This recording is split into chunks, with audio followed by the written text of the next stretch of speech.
Welcome to Hell Valley in Noborobetsu, Hokkaido, Japan! This is Angie, guys. Not a backpacker, but a solo traveler. Basta may piece of fare, go, go, go! Ayun, so this place is a must visit during winter.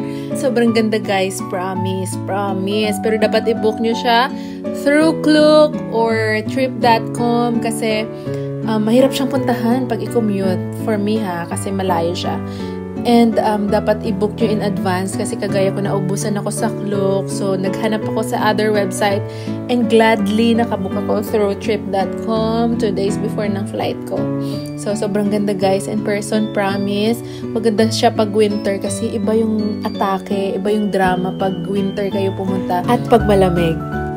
So if you have questions about my travel, promos, just comment down below, guys. See you around!